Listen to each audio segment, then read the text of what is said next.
Hello friends. मी आज 6 महिन्यांच्या पुढील बाळांसाठी आपण लंचमध्ये काय बनवू शकतो हे तुम्हाला दाखवणार आहे. तर मी कुकरमध्ये मँगो आणि किशमिश हे स्टीम करून घेतलेत.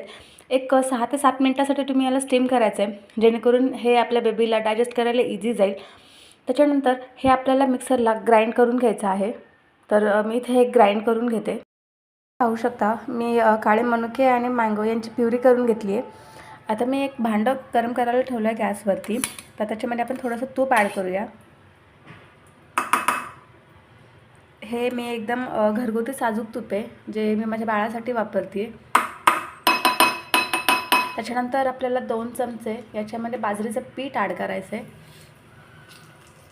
बाजरी ही रिच इन मिनरल्स असते, त्याच्यामध्ये खूप सारं पोटॅशियम असतं आणि त्याच्यामध्ये खूप कार्बोहायड्रेट्सही असतात. आपण नेहमी बाळाला रागी किंवा पोटॅटो हे देतो, तर कधी कधी बाळाला त्याची टेस्ट बोर होऊ शकते.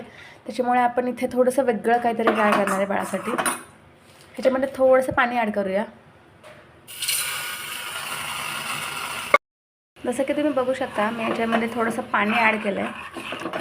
हे व्यवस्थित मिक्स करून घ्यायचं, याच्या गाठी नाही झाल्या पाहिजेत. हे व्यवस्थित असं हलवून घ्यायचं.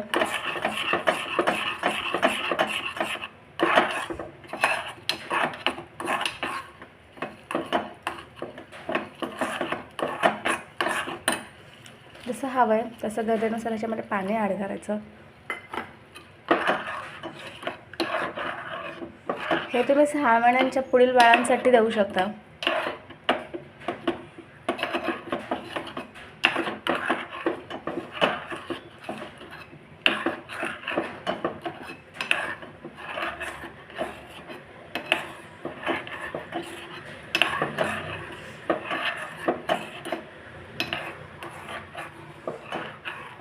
तुम्ही बघू शकता हे एकदम छान शिजलं आहे. आणि तुम्हाला जर हवं तर 2-3 मिनिटांच्या ऐवजी तुम्ही एक 5 ते 7 मिनिट पण याला शिजवू शकता. तुम्हाला शिजलं की ऑटोमॅटिक कळेल. ह्याची कन्सिस्टन्सी ऑलमोस्ट अशी हवी की जेणेकरून बाळाला व्यवस्थित खाता येईल. किंवा आपण म्हणू शकतो की बाळाला दात नसतात, त्याच्यामुळे तर ते पितच असते, त्यामुळे त्याला हे व्यवस्थित पिता येईल आणि त्याला त्याची टेस्टही आवडते जर व्यवस्थित शिजलं तर.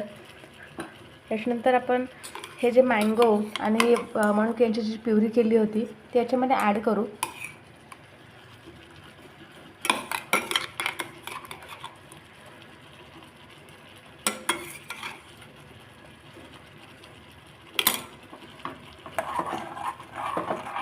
हे अजून थोडंसं 2 मिनिट असं मिक्स करून घ्यायचं आहे छान.